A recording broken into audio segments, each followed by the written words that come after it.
Okay, going to do a quick video today. Had a question come up from a customer regarding if it was a weight-bearing repair or not. And what was going on was there was a crack. So this isn't actually cracked. I'm just trying to demonstrate it. This happens to be the tub we're in today. Unfortunately, it's not an actual tub. It's more of a shower, but it'll work for demonstration purposes. So the question was, there was a crack up on the wall of the tub, you know, just an inch or two up.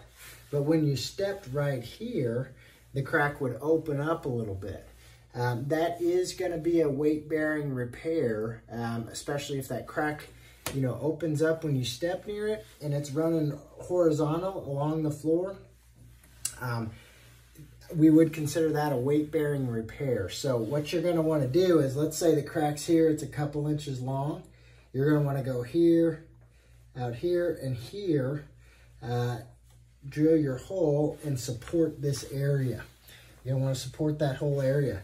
And then you're also going to want to put holes at either end of the crack. I would start out with a 1/4 inch drill bit for all of my holes. Put one at the either end of the crack here to head that off and stop it from spreading.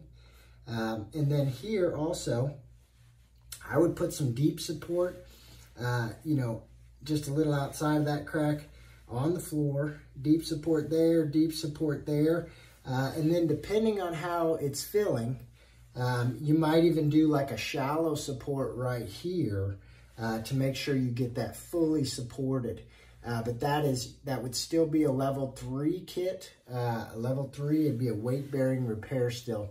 And the key is that crack is low to the ground, it's running horizontal, and when you step near it, you do see it open up. So that is a weight-bearing repair. So that's how we would repair that.